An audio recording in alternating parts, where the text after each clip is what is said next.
Depuis 2 ans, un mouvement suprémaciste blanc venu tout droit des États-Unis s'installe en France et en Europe. Ils étaient dans la descente raciste de Romans-sur-Isère en novembre 2023, dans les manifestations anti-immigrés à Saint-Brévin en avril de la même année, et ils ont prêté main forte à des nationalistes d'Angers lors des émeutes après la mort de Naël. C'est l'histoire d'une mouvance fondée par un néo-nazi américain qui a fini en cavale en Europe après être passé par la case prison. Il a fondé des fight clubs à la sauce néo-nazi qui pullulent en Europe, les Active Clubs. Depuis 1 an, on a bossé à Street Press sur une cartographie qui répertorie les Active Clubs présents en France, comme tous les autres groupuscules d'extrême droite radicale. Cette vidéo, c'est la 3e d'une série de 4 consacrée à ce travail. Alors allez voir les anciennes si ce n'est pas déjà fait, et n'oubliez pas de vous abonner.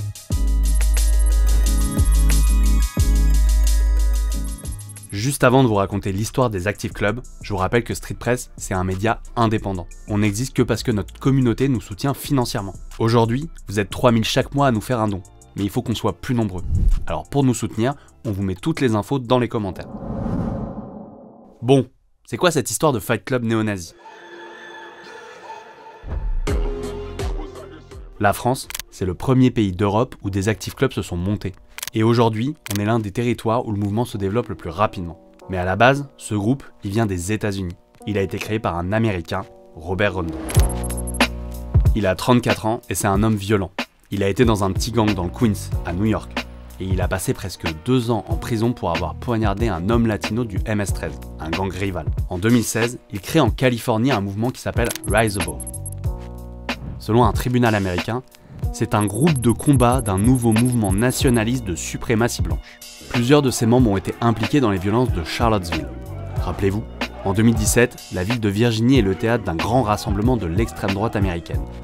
Des affrontements avec des contre-manifestants éclatent et un néo-nazi fonce dans la foule avec sa voiture. Une femme de 32 ans est morte et plusieurs dizaines de personnes ont été blessées. Mais Robert Rondo n'est pas visé pour ces faits. Dans ce reportage d'une chaîne américaine, on le voit frapper au sol un contre-manifestant pendant un rassemblement pro-Trump en 2017. Et la justice américaine l'accuse de complot pour incitation d'émeutes violentes en Californie, notamment à l'université de Berkeley. Son domicile est perquisitionné, la police y trouve un grand portrait d'Adolf Hitler. Rondo part en Europe fin 2020 et voyage en Ukraine, en Hongrie, en Bulgarie et en Serbie. Et c'est à ce moment-là qu'il crée un podcast avec Denis Kasputin, un néo-nazi allemand qui s'appelle Active Club Podcast. Le journaliste du média d'investigation Bellingcat Michael Colborn a suivi la cavale de Rondo et la création des différents Active Clubs en Europe. Il a vu comment Rondo incitait à créer des petits groupes locaux ou s'entraîner au MMA pour combattre. Ce que c'est essentiellement les Active Clubs, c'est prendre le petit modèle qu'il a développé avec le Rise Above Movement et créer un mouvement basé sur ça.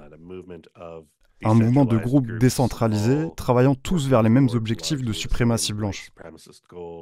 Ils sont très concentrés sur les sports de combat et sur l'esthétique. La mode, le fait d'avoir une image très en pointe dans la mesure du possible. Ça vous rappelle pas un truc ? Le film Fight Club. Bah c'est un peu normal, il y a quelques inspirations dans la com. Mais la différence, c'est plutôt que tout le monde doit être au courant. S'ils peuvent transformer Fight Club en une sorte de récit fasciste de suprémacistes blancs, ce serait un très mauvais service rendu à Brad Pitt. Le mouvement grossit en Europe. Des petits groupes se montent un peu partout. En Angleterre, en Allemagne, en Estonie et en Finlande.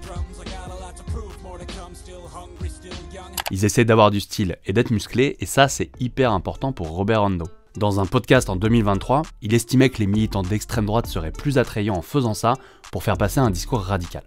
On peut faire passer presque n'importe quel message. Si vous avez une petite amie, que vous faites du sport, que vous êtes en bonne forme et tout, vous pouvez beaucoup plus vous en sortir avec ce que vous pouvez dire. Et sur les réseaux sociaux, ça marche. Des vidéos d'entraînement de ces militants avec des symboles néofascistes cumulent des millions de vues sur TikTok. Plus d'une quarantaine d'Active Clubs se sont montés aux États-Unis.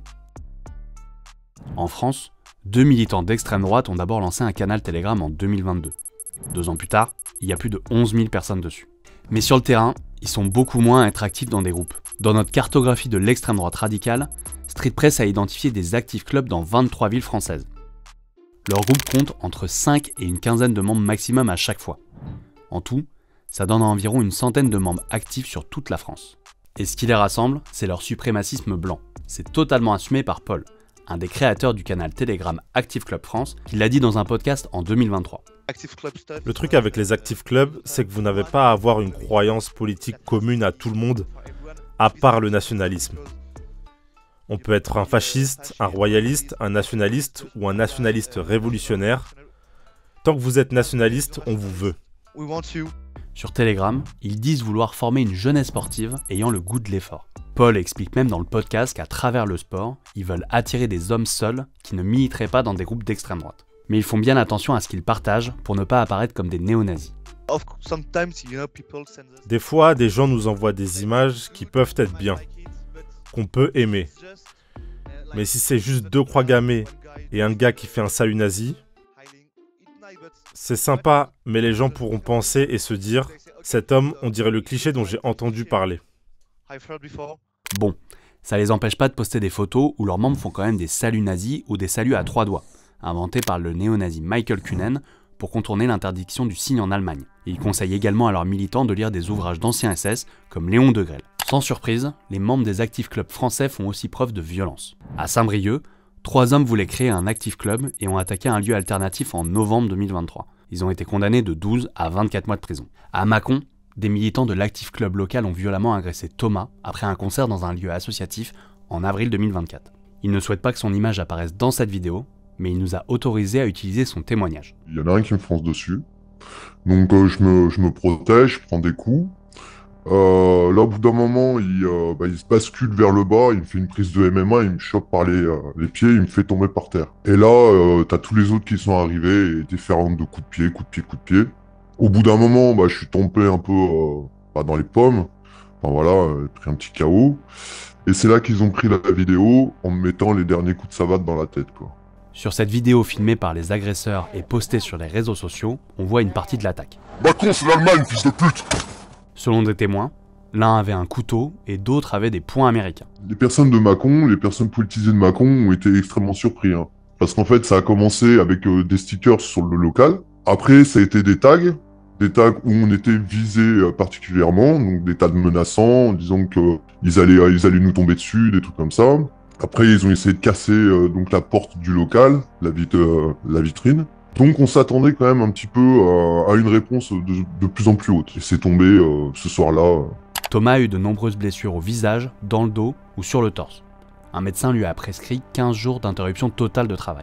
Après l'agression, Thomas n'a pas porté plainte, mais une enquête a quand même été lancée et 2 des militants ont été condamnés en mai dernier. L'un a pris 12 mois de bracelet électronique, mais l'autre a été condamné à 2 ans de prison ferme. Quelques mois avant l'agression, il avait été interpellé par la police ivre au volant de sa voiture avec une arme chargée. Ce qu'on a aussi appris dans notre enquête, c'est que les membres des Active Clubs fréquentent d'autres groupes d'extrême droite violents. Certains ont participé à des entraînements au combat d'un groupe néofasciste parisien, le GUD, en avril 2023. Un mois plus tard, d'autres ont participé à un rassemblement en Franche-Comté avec des bandes d'extrême droite comme la Division Martel, les Vandal Bezac ou le Corrigan Squad. Les Active Clubs organisent aussi eux-mêmes des tournois de MMA, comme en juillet 2024 à Nantes. Plusieurs dizaines de militants de groupes néofascistes comme la Bastide bordelaise, l'Oriflamme de Rennes ou le groupe versaillais Octorum sont venus s'entraîner. Ils commencent aussi à investir le terrain du hooliganisme. Début novembre, des membres d'un Active Club du centre de la France ont fait un combat organisé avec des néo-nazis de OBH, Orléans-Bourges Hooligans. Bon, ça reste quand même des néo-nazis qui combattent des néo-nazis. Ils sont pas encore dans les stades. Mais il ne faut pas minimiser leur dangerosité. La mouvance progresse et s'affiche de plus en plus avec des Active Clubs d'autres pays. Ça, c'est le journaliste de Bellingcat Michael Colborn qui l'a repéré. J'ai vraiment remarqué en 2024, et surtout dans les derniers mois, qu'il y a eu une augmentation des connexions entre les Active Clubs des différents pays. Ça a toujours été un peu le cas, mais maintenant il y en a plus, et notamment sur des événements internationaux. Par exemple, je sais que pour les Active Club France, je sais que certains de leurs membres sont allés traîner l'année dernière avec l'extrême droite à Helsinki pour un événement.